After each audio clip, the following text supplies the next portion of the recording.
किसी के मन की बातें पढ़ने के लिए आपको 3 तरीके पता होने चाहिए। यह तरीके सीखना बहुत महत्वपूर्ण है। इन तरीकों को सीखकर आप आसानी से समझ सकते हैं कि कोई कैसा सोच रहा है। तो आइए मैं आपको गौतम बुद्ध की एक कहानी सुनाता हूँ जो आपको दूसरों के मन को पढ़ने के तरीके सिखाएगी। बहुत समय पहले की बात है। एक छोटे से गांव में 2 भाई थे। बड़े भाई अंधा था, इसलिए वह हमेशा घर पर ही रहता था और छोटे भाई खेती कर था। हालांकि खेतों में बहुत सारे जानवर थे और उनके कारण पूरी कृषि बर्बाद हो रही थी। इससे छोटे भाई को बहुत परेशानी हो रही थी। फिर एक दिन उसे ख्याल आया कि वह अपने अंधे बड़े भाई की मदद क्यों नहीं लेता ताकि वह खेतों से जानवरों को भगा सके, क्योंकि उसका बड़ा भाई अंधा था। वह खेत में बैठकर जानवरों की आवाज सुनते ही उन्हें डरा सकता था। इस तरीके से हमारी कृषि बच सकती थी। इस सब कुछ सोचने के बाद उसने अपने खेत में एक छोटा सा झोपड़ा बनाया और अपने अंधे भाई को उसमें रखा। उसने उससे कहा, भाई अगर तुम किसी जानवर की आवाज सुनो तो जोर से चिल्लाओ और जानवर यहाँ से भाग जाएंगे। इससे हमारी फसलें बच जाएगी। बड़ा भाई अपने छोटे भाई के विचार से सहमत हो गया और खेत में बैठने लगा। जब कभी उसे किसी जानवर की आवाज सुनाई पड़ती वह तुरंत जोर से चिल्लाने लगता और जानवरों को डराकर भगा देता। वे कई दिनों तक यह अभ्यास जारी रखते हैं। एक दिन एक हिरण उनके खेत में दौड़ रहा था और खेत को तोड़कर भाग गया। हालांकि एक राजा भी वहां था जो हिरण की पीछा कर रहा था। राजा का ध्यान अंधे भाई पर गया और उनसे पूछा, क्या तुमने यहाँ एक हिरण देखा है? जवाब में अंधे भाई ने कहा, मैं अंधा हूँ, मैं कैसे हिरण देख सकता हूँ, पर मैं तुम्हें इतना बता सकता हूँ कि मेरी खेत से जो जानवर भाग गया है वह आपकी पीछा करने लायक नहीं है। आप अपना समय बर्बाद कर रहे हैं। उस अंधे के शब्दों से चौंका हुआ था। उसे आश्चर्य हुआ कि अंधा यह कैसे कह सकता है कि जो हिरण मैं ढूंढ रहा हूँ वह पीछा करने लायक नहीं है। तब राजा ने अंधे से कहा, क्या तुम मुझसे झूठ नहीं बोल रहे? एक और तुम कहते हो कि तुम अंधा हो और दूसरी ओर तुम यह दावा करते हो कि वह जानवर जो यहाँ से भाग गया है मेरे पीछे पड़ने के लायक नहीं है। फिर अंधा भाई ने कहा, ओ राजा, वह प्राणी जिसे तुम हिरण समझ रहे हो वह वास्तव में हिरण नहीं है। वह एक मादा हिरण है और मेरे ज्ञान के अनुसार वह गर्भवती है। मैंने कभी सुना नहीं है कि कोई राजा एक गर्भवती मादा हिरण की शिकार करता है। इसलिए मैं तुम्हें यह कह रहा हूँ कि वह तुम्हारे पीछे पड़ने के लायक नहीं है। तुम्हें उसकी पीछा करने में अपना समय बर्बाद नहीं करना चाहिए। यह सुनकर राजा और भी हैरान हुआ। उसे समझ में नहीं आया कि अंधा यह कैसे जान सकता है कि वह गर्भवती मादा हिरण है। उसने सोचा कि कैसे एक अंधा यह जान सकता है मैं जिस हिरण की शिकार कर रहा हूँ वह क्या गर्भवती है या नहीं। इस अद्भुत अंधे का इतना आत्मविश्वास के साथ कैसे कह सकता है? इसलिए मुझे इसे जांच करना होगा। इसलिए राजा ने सत्यता जानने का निश्चय किया और अपने कमांडर से कहा, कमांडर, मुझे चाहिए कि वह प्राणी जिंदा रहे, क्योंकि मुझे जांच करना है कि यह वाकई एक गर्भवती मादा हिरण है। यह अंधा आदमी इतनी आत्मविश्वास के साथ कह रहा है और मुझे यह सुनिश्चित करना है। जाओ और जांच की क्या वह एक गर्भवती मादा हिरण है। राजा के आदेश पर कमांडरों ने हिरण को पा करने के लिए चला गया। कुछ समय बाद जब वह लौटे तो राजा से कहा, राजा, यह अंधा आदमी पूरी तरह से सही कह रहा है। वह वाकई एक गर्भवती मादा हिरण है। इस सुनकर राजा हैरान हो गया। उसे समझ में नहीं आया कि यह अंधा आदमी कैसे जान सकता है कि वह गर्भवती मादा हिरण है। राजा के मन में कई सवाल उठे। आखिरकार राजा ने इस पर पूरी तरह से समझौता करने का निश्चय किया और अंधे से कहा, सुनो, मुझे यह नहीं पता कि तुम सचमुच अंधे हो या नहीं, लेकिन मैं तुमसे एक सवाल पूछने आया हूँ। क्या तुम मेरे सवाल का सही जवाब दोगे? जवाब में अंधे ने कहा, राजा आप मुझसे जो भी पूछना चाहेंगे मैं आपको सच्चाई से जवाब दूंगा। राजा ने कहा, देखो एक और तुम कहते हो कि तुम अंधे हो और दूसरी तरफ तुमने मुझे कहा कि मैं जिस जानवर की मैं पीछा कर रहा था तुम कहते हो कि वह गर्भवती मादा हिरण है, और साथ में तुम्हें यह भी पता लगाता है कि तुम्हारे खेतों में जानवर कब आते हैं और कब जाते हैं। तुमने यह सब कैसे अनुमान लगाया? तब अंधा आदमी ने समझाया, सर जब आप उस मादा हिरण की पीछा कर रहे थे तो उसकी गति और दौड़ते हुए आवाज से ही मुझे पहले से ही समझ आ गया था कि यह हिरण है, और मेरी खेत की बांध काफी छोटी थी, उसकी ऊंचाई ज्यादा नहीं थी। अगर यह सामान्य हिरण होती तो वह आसानी से उस बांध को पार कर सकती थी, लेकिन वह हिरण ने उस बांध को तोड़कर भाग लिया था, और यदि वह बांध पार करने की कोशिश करती तो उसके संतान को खतरा होता। इसलिए मुझे समझ में आ गया कि वह गर्भवती है। इस व्याख्या को सुनकर राजा अंधे के विशेष ज्ञान और कौशल को देखकर चौंके हुए हैं। वह समझता है कि यह व्यक्ति अंधा होने के बावजूद अनूठी जानकारी और क्षमताओं से संपन्न है। राजा इसका लाभ उठाने का निश्चय करता है और अंधे से एक और सवाल पूछता है। राजा कहते हैं, तुम बुद्धिमान हो और तुम्हारी कई बातों की गहरी समझ लगती है। आज मैंने तुम्हें यहाँ बुलाया है ताकि जान सकूं कि मेरी पत्नी मेरे प्रति विश्वासी है या नहीं। अंधा आदमी जवाब देता है, ओ राजा ऐसा सवाल कैसा है? आपका विवाह कई सालों से चल रहा है और अब आप ऐसी बातें जानना चाहते हैं। ऐसे सवाल आपके मन में क्यों उत्पन्न हो रहे हैं? हालांकि राजा कहता है, तुम्हें इस सवाल का जवाब दे देना होगा। अगर तुम मुझे उत्तर नहीं दोगे तो मैं तुम्हें मृत्यु दंड से सजा दूंगा। राजा की धमक सुनकर अंधा कहता है, बहुत अच्छा, मैं तुम्हें तुम्हारे सवाल का जवाब दूंगा। ओ राजा, अगर तुम इस सवाल का जवाब चाहते हो तो तुम्हें मेरी एक सेवा करनी होगी। राजा पूछता है, मुझे बताओ मुझे क्या करना होगा? व्यक्ति जवाब देता है, उसके लिए तुम्हें अपनी पत्नी को मेरे साथ एक कमरे में अकेले छोड़ देना होगा। यह सुनते ही पहले तो गुस्सा होता है, लेकिन कुछ समय सोचने के बाद वह उस व्यक्ति की बात मानता है और अपनी पत्नी को उसके साथ एक कमरे में भेजने का आदेश देता है। कमांडर उस पर क्रियान्वयन करता है और अंधे आदमी और रानी को एक कमरे में अकेले छोड़ देता है। उस समय अंधा अपनी बात कहते हैं, मुझे तुम्हें छूना है। यह सुनते ही रानी बहुत गुस्से से भरी हो जाती है और अंधे को पीटने लगती है। मन की बातों को पढ़ने की कला, कभी हाथों से तो कभी पैरों से और कभी पूरी ताकत से वह उसे बेहद बेरहमी से पीटती है। बाद में किसी तरह अंधा अपनी जान बचा लेता है और राजा के पास जाता है। उसने राजा से कहा, ओ राजा, आपकी पत्नी विश्वासी नहीं है। इस सुनते ही राजा बहुत गुस्से से भरकर अपनी तलवार निकालता है और सीधे अपनी पत्नी के पास जाता है। उसने उससे गुस्से में कहा, मन की बातों को पढ़ने की कला।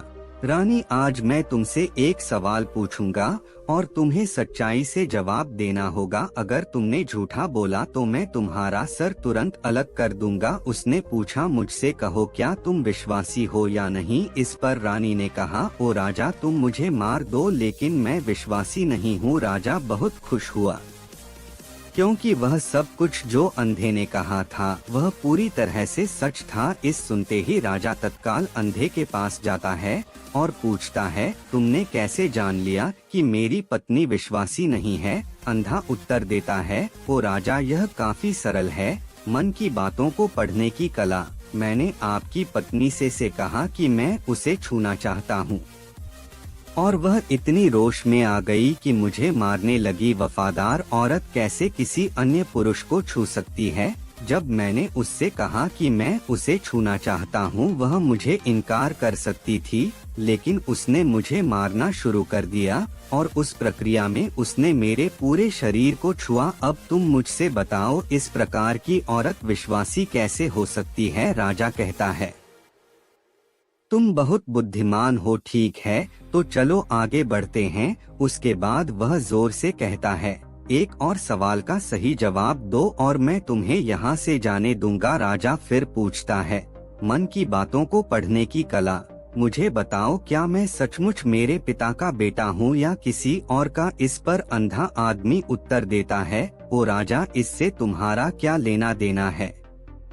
चाहे आपके माता पिता कौन हो, आप इस राज्य के राजा हो, तो इस सवाल को छोड़ दो। लेकिन राजा जिद करता है, मन की बातों को पढ़ने की कला, नहीं नहीं, मुझे इस सवाल का सटीक जवाब चाहिए, वरना यह सवाल मुझे हमेशा परेशान करेगा। इसलिए मैं सच्चाई जानना चाहता हूँ। अगर तुम सही जवाब दोगे तो मैं तुम्हें यहाँ से जाने दूंगा। अंधा आदमी उत्तर देता है, ओ राजा, मेरे लिए इस सवाल का उत्तर देने के लिए तुम्हें अपनी माँ के पास जाने की कोई आवश्यकता नहीं है। मैं अभी बता सकता हूँ कि तुम किसके बच्चे हो, लेकिन उससे पहले मैं चाहता हूँ कि तुम मुझसे वादा करो कि तुम मुझसे गुस्सा नहीं करोगे। राजा कहता है, हाँ मैं वादा करता हूँ कि मैं गुस्सा नहीं करूँगा। फिर आदमी जवाब देता है, ओ राजा, मैं तुम्हें बताने की आवश्यकता नहीं है कि तुम सचमुच अपने पिता के बच्चे हो। मैं तुम्हें अब बता दूं कि तुम मेरे स्वामी राजा और परमेश्वर के पुत्र हो। मैं वादा करता हूं कि मैं आपसे गुस्सा नहीं होगा। फिर अंधा राजा से कहता है, तुम सचमुच अपने पिता के बच्चे हो, लेकिन तुम एक कंजूस व्यापारी की छाया में भी हो। यह सुनते ही राजा बहुत खुश हो जाता है और तत्काल अपनी माँ के पास जाता है। उससे कहता है, माँ कृपया मुझे सच बताओ, क्या मैं सचमुच अपने पिता का बच्चा हूँ या किसी अन्य का? अगर तुम मुझे सच नहीं बताओगी तो मैं यहाँ ही अपनी जान दे दूंगा। मुझे सच बताओ क्या है? राजा की माँ कहती है, पुत्र, तुम सचमुच अपने पिता का बच्चा है, लेकिन तुम एक कंजूस व्यापारी की छाया में भी हो। जब मैं नहाकर अपनी आवश्यकता अनुसार देख रही थी तो मैंने तुम्हारी ऊपर कंजूस व्यापारी की छाया देखी। यह सुनते ही राजा बहुत खुश हो जाता है और तत्काल ही अंधे के पास लौटता उससे पूछता है, तुमने कैसे जान लिया कि मेरी ऊपर कंजूस व्यापारी की छाया थी? अंधा जवाब देता है, ओ राजा, आप मुझसे कई सवाल पूछते हैं और मैंने सभी के सही उत्तर दिए हैं। अगर आप कोई अन्य राजा होते तो मैंने अब तक कई पुरस्कार प्राप्त कर लिए होते, लेकिन आपने मुझे कुछ नहीं दिया। मैंने अब तक एक भी पैसा नहीं लिया है, इसी से मैंने अनुमान लगाया कि आप बहुत कंजूस है। यह सुनकर राजा हंसते हुए कहता है, जो भी तुम मांगो मैं जरूर दूंगा, लेकिन मुझे बताओ तुम कैसे जान लेते हो क्या सही है और क्या गलत, और तुम इतने सटीक और निष्कलंक उत्तर कैसे दे सकते हो? अंधा आदमी कहता है, ओ राजा, मैं प्राकृतिक रूप से अंधा हूँ। अगर मेरी आँखें होती तो मैं किसी के विचारों को आसानी से समझ सकता। मन का अपनी भाषा होती है और इस भाषा को किसी के शरीर की क्रियाओं में देखकर समझा जा सकता है। व्यक्ति की आंखों, होठों, काम करने के तरीके और उनकी गतिविधियों को देखकर हम समझ सकते हैं कि उसके मन में क्या चल रहा है। इस पर आधारित हम किसी की विचारों को जान सकते हैं, लेकिन मैं अंधा हूँ, इसलिए मुझे क्रियाओं के माध्यम से जानना पड़ता है। अगर मुझे कुछ जानना होता है तो मैं अगले व्यक्ति को कार्य सौंपना पड़ता है। देखना होगा कि वह कैसे काम करता है और उसके आधार पर मैं समझ सकता हूँ कि उसके मन में क्या चल रहा है। इस सुनते हुए राजा पूछता है, क्या इसका मतलब है कि मैं भी किसी के विचारों को जान सकता हूँ? इस पर अंधा आदमी कहता है, बिल्कुल, आप भी किसी के विचारों को समझ सकते हैं, लेकिन उसके लिए आपको पहले अपनी आत्मा पर काम करना पड़ेगा और वह काम है अपनी मानसिकता को शांत करना, अपनी मानसिकता को वर्तमान में लाना। इसके लिए आज मैं आपको 3 तरीके बताऊंगा और यह 3 तरीके बहुत ही सरल और आसान है। लेकिन राजा, इससे पहले आपको एक चीज करनी होगी, अपनी मानसिकता को संकेंद्रण दूसरों के विचारों को समझ सकते हैं, क्योंकि वह व्यक्ति वर्तमान में सोच रहा है और हमें भी अपनी मानसिकता को वर्तमान में लाना होगा, तभी हम उनके विचारों को समझ सकते हैं। अगर हम पिछली घटनाओं के बारे में सोच रहे हैं तो हमें यह कैसे पता चलेगा कि दूसरा व्यक्ति वर्तमान में क्या सोच रहा है, क्योंकि हम पिछली घटनाओं में लिपटे हुए हैं। तो किसी के विचारों को जानने के लिए सबसे पहले हमें अपनी मानसिकता को संकेंद्रण। उसके बाद यह व्यक्ति राजा से कहता है, राजा मैं जरूर 3 तरीकों को बताऊंगा जिनसे आप किसी के विचारों को आसानी से समझ सकते हैं। इसके बाद अंधा राजा से कहता है, पहला आंखों पर ध्यान देना। राजा, पहला तरीका है आंखों पर ध्यान देना। किसी से बात करते समय सबसे महत्वपूर्ण यह है कि हम उसकी आंखों में देखें, क्योंकि आंखें बोलती नहीं लेकिन वह बहुत कुछ कहती है। अगर हम उस व्यक्ति की आंखों में के संकेतों को समझना सीख जाते हैं तो हम जान सकते हैं कि उनके मन में क्या चल रहा है, वह क्या सोच रहे हैं और वह क्या करने वाले हैं। मेरी अपनी आंखें नहीं है, लेकिन मैंने यह कौशल प्रिय गौतम बुद्ध से कई साल पहले सीखा था। वह मेरे शिक्षक और मार्गदर्शक थे। उस समय मेरी आंखें थी और मैं सिर्फ उनकी आंखों के माध्यम से लोगों के विचारों को समझ सकता था। इसीलिए अगर आप भी दूसरों के विचार जानना चाहते हैं तो आपको उनकी आंखों पर ध्यान केंद्रित करना चाहिए, जैसे कि उनकी निगाह वह कहाँ देख रहे हैं और किस दिशा में है। अगर जब आप उनसे बात कर रहे होते हैं उनकी आंखें इधर उधर घूम रही हो तो यह मतलब है कि वे बातचीत से बचने का तरीका ढूंढ रहे हैं और कोई शायद झूठ बोल रहा हो। अगर व्यक्ति सीधे नजर से टकरा रहा है तो यह मतलब है कि उसका डर है कि उनका झूठ प्रकट हो सकता है और लोग सच्चाई को जान लेंगे। लेकिन अगर उनकी आंखें बिना हिले आपको देख रही हैं, तो वह शायद ईमानदार हो सकते हैं और उन्हें आपसे बात करना और अपने विचार साझा करना है। इसके अलावा देखें कि उनकी भौं कैसे हिल रही है। अगर वह दूसरी ओर देखते हुए उनकी भौं नीचे जाती है तो वह शायद कुछ सोच रहे हैं या किसी अन्य चीज के बारे में चिंतित है। अगर उनकी भौं ऊपर जाती है और उनकी आंखें बड़ी हो जाती हैं, तो वह आश्चर्य या जिज्ञासु हो सकते हैं, जिन्हें आपके विचारों के बारे में यहाँ तक कि देखें कि उनकी पूंजी इतनी बड़ी या छोटी है। पूंजी आंख का काला हिस्सा होती है। अगर पूंजी बड़ी होती है तो यह मतलब है कि वह आपको पसंद करते हैं या आपके कहे को पसंद कर रहे हैं। वह उत्साहित या खुश है। अगर पूंजी छोटी होती है तो यह मतलब है कि वह आपको पसंद नहीं करते हैं या आपके कहे को पसंद नहीं कर रहे हैं। वह असहज या गुस्से में है। इसके अलावा देखें कि उनकी आंखों की सफेदी कितनी लाल है या कितनी सफेद है। आंख का सफेद हिस्सा स्क्लेरा कहलाता है। अगर स्क्लेरा लाल होती है तो यह मतलब है कि वह थके हुए तंत्र या बीमार हो सकते हैं। वह आपसे बात करना नहीं चाहते होंगे। मैं एक समय याद करता हूँ जब मैंने एक थके हुए व्यक्ति से मिला था जो यात्रा कर रहे थे। हम जब बात कर रहे थे तो उसकी आंखें बहुत घूमती रहती थी, मुझे कभी देखती नहीं। इससे दिखाई देता था कि उसको चिंता थी और वह जल्दी जाना चाहता था। मुझे लगा कि वह कुछ छुपा रहा हो सकता है, वह मेरे साथ बात करना नहीं चाहता था। इसलिए मैंने उससे और सवाल पूछे। मैंने पता लगाया कि उसका एक गुप्त योजना था।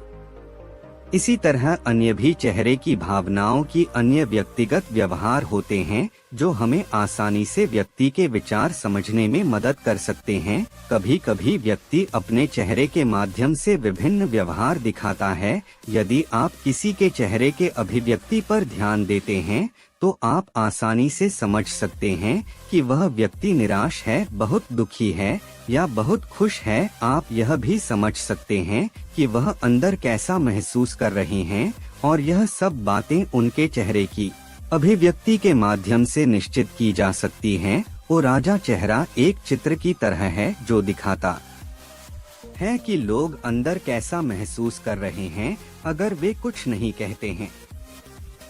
हाथों की इशारों और शरीर की भाषा। आगे बढ़ते हुए व्यक्ति राजा से तीसरी मेथड के बारे में बताते हैं, कहते हुए ओ राजा, एक और भाषा भी है, जो है वह है हाथों की इशारों और शरीर की भाषा की। किसी के विचारों को समझने के लिए हमें हाथों की इशारों और शरीर की भाषा को समझना चाहिए। जब कोई व्यक्ति बातचीत करता है तो आपने देखा होगा कि वह अपने हाथों को हर समय हिलाता रहता है, इशारे करता है। शब्दों के अलावा उनकी शरीर की भाषा भी बड़ी भूमिका निभाती है। वह क्या सोच रहा है यह स्पष्ट करने में ओ राजा शरीर और हाथ बिना शब्दों के बहुत कुछ कह सकते हैं। यह शब्दों की तरह बातचीत का एक गुप्त तरीका है, जहां आप देख सकते हैं कि लोग क्या चाहते हैं और कैसा महसूस कर रहे हैं। वे छोटी छोटी चीजों से जो वे करते हैं, किसी को ध्यान से देखें। जब वह आपसे बात करते समय अपने उंगलियां तेजी से टैप करता है, जब उंगलियां किसी चीज पर तेजी से आवाज करती हैं, तो यह मतलब हो सकता है कि वह बोर हो रहे हैं, जल्दी में हैं या बातचीत जल्दी समाप्त करना चाहते हैं। मैं एक वक्त स्मरण करता हूँ जब मैंने एक व्यक्ति से मिला जो मुझसे कुछ बेचना चाहता था और वह यही इशारा करता था। मुझे पता चल गया था कि वह घबराया हुआ था, तो मैंने उससे बेहतर कीमत पर खरीदने को कहा और उसका हैराना हो गया। कभी कभी किसी को अपनी बाहों आपस में जोड़ते हुए देखना, यह मतलब हो सकता है कि वह आपसे या आपके कहने से संतुष्ट नहीं है, वह अपने विचारों को आपसे छुपा रहे हैं। इस तरह से अपनी बाहों जोड़ने का तरीका उनके विचारों और भावनाओं को दूसरों से सुरक्षित रखने की तरह है। इस चिन्ह को देखकर आप जब उनसे बात करें तो दयालु और सतर्क रह सकते हैं, ताकि वह आपसे अधिक संतुष्ट और खुले मन से मिल सके। कभी कभी किसी व्यक्ति को आपस में झुकते हुए देखना, यह मतलब हो सकता है कि वह आपसे या आपके कहने से रुचि रखते हैं। वह आपकी बातों को ध्यान से सुन रहे हैं, जिससे वह आपसे रुचि रखते हैं और जानना चाहते हैं। इस तरह से अपने शरीर को हिलाने का यह तरीका दिखाता है कि वह आपकी बातों को सुनना, सीखना और समझना चाहते हैं। मैंने एक बुद्धिमान शिक्षक से मिला था जो ऐसा करते थे।